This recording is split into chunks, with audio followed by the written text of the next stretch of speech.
Clearance కూడా వచ్చింది. కేంద్ర ప్రభుత్వాన్ని ఒప్పించి ఎన్వైరన్మెంటల్ క్లియరెన్స్ తెచ్చినాం. హైదరాబాద్ మొత్తం ఫార్మాను ఒకటే దగ్గర తీసుకుపోయి పెట్టాలి. అక్కడ ఫార్మా సిటీ కట్టాలి.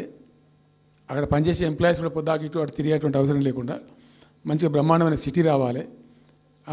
వచ్చే సిటీకి కావాల్సినటువంటి ఆల్ ఇన్ఫ్రాస్ట్రక్చర్ రావాలి అని చైనాలో నేను చైనా పోయినప్పుడు చూసినట్టు అది 70,000 ఎకరాలు వాళ్ళది. చాలా హ్యూజ్ ఫ్యాక్ట్. మనకి ఒక 20,000 ఎకర్స్ అయితే మస్తు అవుతుందని చెప్పి మేము తీసుకొని చేసినాం. మెడికల్ కాలేజ్ కూడా మంజూరు చేసినాం ఆ పక్కనే. వీటన్నిటి దృష్ట్యా పెట్టుకొని అంటే మేము ఒక పద్ధతి పెట్టుకొని దాన్ని ఒక సిస్టమేటిక్గా చేసినాం. చేస్తే ఇప్పుడు దాన్ని ఏందండి దందా, ఏదైనా చేసి దాన్ని నమ్మకదొబ్బన్న. ఏం జరుగుతుంది రాష్ట్రంలో? ఫ్యూచర్ సిటీ, తొక్క సిటీ, ఎవరికి కావాలి నీ ఫ్యూచర్ సిటీ? నాకు అర్థం కాదు. నువ్వు పెంచినావు హైదరాబాద్ను. ఎవరు చేసిన హైదరాబాద్ సిటీ? ఇంత వైబ్రాంట్ సిటీ ఎక్కడికి వచ్చింది? ఓ 400 సంవత్సరాల చరిత్రతోని దీనికంతా ఒకటి ఒకటి ఒకటి ఒకటి బ్రోది జరిగి ఆటోమేటిక్గా పెద్ద సిటీ అయింది. అట్లా అన్నీ కావు, అందరికి కావు. ఎన్ని రాష్ట్రాలకు ఉన్నాయండి? బెంగాల్ కలకత్తా ఉంది, మహారాష్ట్రకి ముంబై ఉంది, మనకు హైదరాబాద్ ఉంది, కర్ణాటకకు బెంగళూరు ఉంది, తమిళనాడుకు మద్రాసు ఉంది, ఢిల్లీ కోర్స్ ఢిల్లీ. వేరే రాష్ట్రాలకు లేవు కదా, 28 రాష్ట్రాలకు ఉండయి. సో ఇంత మహానగరం నిర్మితమైంది. ఈ నగరం యొక్క భవిష్యత్తును దృష్టిలో పెట్టుకొని పెట్టిందే ఫార్మా సిటీ. ఈ సిటీ మొత్తం గబ్బులు వేసిపోవాలి. ఇక్కడ దాంతో నువ్వు తీసుకుపోయాలి ఫ్యూచర్ సిటీ, తోక సిటీ. ఏందన్నట్టు ఇది? అన్ని దిక్కుమాలిన పాలసీలు, రియల్ ఎస్టేట్ బ్రోకర్ దందా తప్పితే ఇంకోటి లేదు. అన్నీ కనబడతాయి మనకు. మీరు పరిశీలనగా చూస్తే, పూర్తిగా చూస్తే అసలు చాలా గందరగోళం. గురుకుల పాఠశాల విద్యార్థులు చచ్చిపోతారండి. ఇప్పటికి 120 మంది విద్యార్థులు చచ్చిపోయినారు. గంత నియంత్రణ లేదా? గంత తెలివి లేదా? ఒక గట్టి అధికారిని పెట్టి గట్టి చర్య తీసుకోరాదా? ఏందో చేస్తాము నీ ఫ్యూచర్ సిటీ, తోక సిటీ, ఈ పోరగాళ్ళని చేస్తారు. తర్వాత ఫార్మా సిటీలో ఆ ల్యాండ్ అక్వైర్ చేసినప్పుడు కండిషన్ ఏంటంటే ఓన్లీ ఫార్మా సిటీకి మాత్రమే వాడతాము. It's a conditional land acquisition. హైకోర్టులో కేసు ఉంది. హైకోర్టులో ఈ ప్రభుత్వం ఏం చెప్తుంది? లేలే ఫార్మాసిటీ ఉంటుంది. మళ్ళీ ఆడ 3,000 ఎకరాల్లో వాడేవాడు అంబానా, సల్మాన్ ఖానా, ఎవడో వంతారను బొంతారను పెడతారు. ఈ జూ పార్క్ కొంచెం ఆడబెడతారట. ఎందుకు? జూ పార్క్ అమ్మకదొప్పడానిక? ఏం జరుగుతుంది ఈ రాష్ట్రంలో? అసలు మేము ఇటువంటి చిల్లర పనులు చేయలేదే. మేము ఉన్నప్పుడు ఇంత దుర్మార్గమైన కార్యక్రమాలు చేయలేదే. ఇది ఎక్కడ దిక్కుమాలిన దందా? ఏం జరుగుతుంది అసలు? ఏం చేయదలుచుకున్నారు ఈ రాష్ట్రాన్ని? ఇదేం పోతున్నా? సో ఇట్లా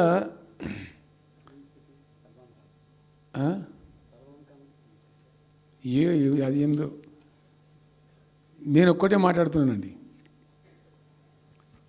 బిజినెస్ మీట్ పెడతాం, ఎంఓయూలు చేసుకుంటాం. ఏ ప్రభుత్వం చేయాల్సిందే. అడ్డగోలు జమాబందీ దానికి లెక్కలేని కథ అంటే ఏందన్నట్టు.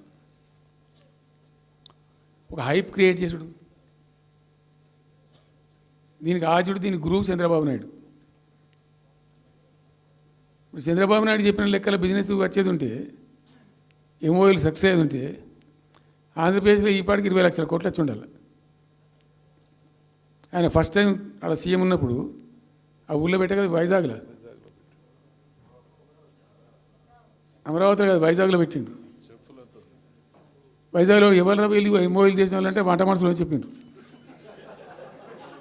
ఆ స్టార్ హోటల్లో ఉండే బయట వంట మనుషులు, వాడు ఎవడ సప్లై చేసేటోళ్ళు, వాడు వచ్చి కూర్చోపోయి సంతకం పెట్టడం పెట్టిండు వాడు పాపం. అవునా అండి, పాపులర్ అయింది అది. ఇప్పుడు మరి ఎక్కడ ఆ పెట్టుబడులన్నీ ఎక్కడ చెప్పండి?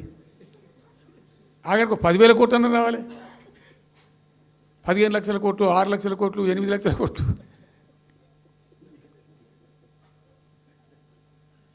అయితే అప్పుడు తమాషా జరిగింది. ఈ భోపాల్ ముఖ్యమంత్రి, అప్పుడు నేను ముఖ్యమంత్రి నుండి భోపాల్ ఉన్న ఆయన పేరు శివరాజ్ సింగ్ చౌహాన్, ఆయన సీఎం ఉండే. ఆయన ఆ ప్లానింగ్, అదే ఇప్పుడు నీతి ఆయోగ్ ఉంది కదా, దానిలో సబ్ కమిటీకి ఆయన చైర్మన్. నేను భోపాల్లో పెడతా బాయ్సాబ్ జర వచ్చిపోను అని ఖచ్చితంగా ఊరికే బతిమాలితే ఫోన్ల మీద ఫోన్లు చేస్తే ఏం భోపాల్ లేవా మీరు చూసుకొని అంటే లేదు సార్ నువ్వు తప్పకుండా రావాలంటే సరే అని పోయినండి. అయితే ఆడొక ఇండస్ట్రీ మినిస్టర్ ఉంది, వాళ్ళ గవర్నమెంట్కి ఉంటారు కదా మధ్యప్రదేశ్కు. ఆమె వచ్చి నీ కొడుకు వచ్చి బాగా ఆగమాగం చేస్తానని మమ్మల్ని అంటే ఎందుకు చేస్తాడమంటే ఆయన అదొకటితోటి మాట్లాడి ఎక్కువ చేసుకుంటుండు బాగా అంటే నువ్వు కూడా అన్నాడు గట్టిగా చెయ్యి. ఆమె వసుంధర రాజే చెల్లెలు, ఆమె పేరు యశోధర రాజేనా ఏదో అన్నది. అంటే నేను అంతకుముందు ఒక కొద్ది రోజుల ముందే నేను భోపాల్ పోవడానికి ఒక దాదాపు 2-3 months బిఫోరే మోడీ గారు వచ్చిండు. అక్కడ వచ్చి 14 లక్షల కోట్లకి మూవీ చేసి పడేసింది ఇది మధ్యప్రదేశ్ గవర్నమెంట్. ఏంటి మొన్న 14 లక్షల కోసం చేసింది కానమ్మా మీకు నాకు అర్థం కాదు, నీకేం రాలేదంటావు నువ్వు, ప్రధానమంత్రి మీకు సపోర్ట్ ఉండే మీకు పార్టీ అయ్యి మీకు మంచిగా నీకు ఇంత లాభం ఉంది అంటే ఓ సో బోగసాయి సాబా ఆమె నేను అతను ప్రామిస్ చెప్తాను. నేను ఐ వాజ్ షాక్డ్. అది వచ్చేదా పోయేదా సార్ అంత వాటిదా గ్యాసు అంటే ఈ గ్యాసులు ఎవరిని మోసం చేయడానికి ఇంత వంచిస్తారా ప్రజలను? నికరంగా వస్తే పెట్టుబడులు రావాలి కదా, కనబడతాయి కదా. ఆ పెట్టుబడులు వస్తే లాభాలు జరుగుతాయి, ఉద్యోగాలు వస్తాయి, ఫ్యాక్టరీలు వస్తాయి, అడిషనల్ ఇన్కమ్ జనరేట్ అవుతుంది, స్టేట్ గవర్నమెంట్కి జిఎస్టీ పెరుగుతుంది. ఏం లేదు వట్టిదే గ్యాస్. మొన్న వీలైతే చెప్పి 5 లక్షల నువ్వు కొంచెం తగ్గించి చెప్తున్నావు. నేను పేపర్లో చూసింది 575.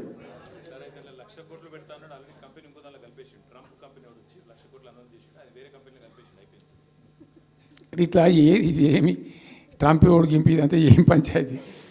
ఇట్లా ఇట్లా ఈ ఈ మోసాలు చేసి ప్రజలను ఎంతకాలం పంచిస్తారు? రియల్గా కాంక్రీట్ టర్మ్స్లో రియల్గా రావాలి, కృషి చేస్తే నిజంగా తండ్రాడాలి. మా గవర్నమెంట్ వచ్చిన నాడు హైదరాబాద్ నుంచి సాఫ్ట్వేర్ ఎక్స్పోర్ట్స్ 57,000 కోట్లు ఉండేనండి. మేము దాన్ని 2,47,000 దాకా తీసుకుపోయినాం. స్టెప్ అప్ చేసుకుంటూ వాటిని నరికితే గాలిలో మాటలు చెప్తే వస్తాయా? మేము బిజినెస్ మీట్లు పెట్టలే, కాంక్లేవులు పెట్టలే, ఏం లేదు, పరదాలు కట్టలే. బెస్ట్ పాలసీ చేస్తే ఆటోమేటిక్గా అట్రాక్ట్ అయి వస్తారు. నేను చెప్పిన అప్పుడు ఒక ఆయన ఉండే పాప, ఆయన చీఫ్ సెక్రటరీ కూడా రిటైర్ అయ్యిండు, ఆయన పేరే ఉండే మాధవరావు అల్లుడు ప్రదీప్ చంద్రకు చెప్తే ఆయన పాలసీ తయారు చేయమని చెప్తే తెప్పించండు. పాపం చాలా దేశాలకు తెప్పించండు. ఒక 50 సార్లు రిజెక్ట్ చేసిండు. ఇట్లా కాదు, నాకు కాంక్రీట్ కావాలి, ఇంకా మంచి కావాలని చెప్పి చాలా కష్టపడి చేసిండు. I must appreciate him. The best policy was brought in. తెచ్చిన తర్వాత కూడా ఎట్లుంటుందంటే ఒక కంపెనీ వాడు వచ్చిండు, ఫాక్స్కానా ఆ మహారాష్ట్రలో కొట్టుకుపోయింది. ఫాక్స్కాన్ అనే కంపెనీ చాలా పెద్ద కంపెనీ వాస్తవానికి. ఇదేవి తయారు చేస్తారు, ఈ సెల్ ఫోన్లు ఇవన్నీ ఎలక్ట్రానిక్స్లో ఉన్నాడు. చాలామంది ఉమెన్కి ఎంప్లాయ్మెంట్ దొరుకుతుంది దాంట్లో, 1000 మందికి. సరే వస్తే మనకు కూడా లాభం జరుగుతుంది. వాడిని ఎంబడి మస్తు దానిలో ఆల్మోస్ట్ వచ్చిండు, 90% వచ్చిండు. మీ పాలసీ బాగుందని అప్రిషియేట్ చేసి అన్ని చేసిండు. యాళ్ళకు వస్తే మహారాష్ట్ర ప్రభుత్వం 3,000 కోట్ల రూపాయలు వానికి నగదు ఇన్సెంటివ్ ఇస్తాను, వాడు కొట్టుకుపోయాడు. 3,000 crores ఎదురిస్తేనే నీకు డబ్బులని తీసుకుపోయాడు. అప్పుడు మనకు అంత కెపాసిటీ లేకుంటే సరే రియల్ ట్రై చేస్తే, కాంపిటీషన్ ఉన్నప్పుడు ట్రై చేస్తే కొన్ని సందర్భాలు జరుగుతాయి, కొన్ని జరిగాయి. ఉన్నట్టు తెలుసు, కట్టండి కదా, నడుస్తుంది కదా, ఫ్యాక్టరీ స్టార్ట్ కూడా అయింది కదా ఆల్రెడీ. సో అట్లా రియల్ ఎఫర్ట్ చేస్తే కొంత జరిగేటువంటి ఆస్కారాలు ఉంటాయి. ఇప్పుడు వెల్స్పన్ కానీ, వరంగల్లో వస్తున్నటువంటి మెగా టెక్స్టైల్ పార్క్లో కైటెక్స్ కానీ, చాలా వాళ్ళు ఎంబడివాడి తనలాడి తిప్పలవాడి అది చేసి పట్టుకొస్తే ఓటి సమకూరుకుంటూ పోతుంటుంది. కానీ వట్టి హైప్ క్రియేట్ చేసి మందిని మోసం చేసి ఎన్ని రోజులు ఇస్తుంది? ఆత్మవంచన, ప్రజావంచన. ఏమైనా వస్తుందిరా బాబు అంటే ఏమి రాదు.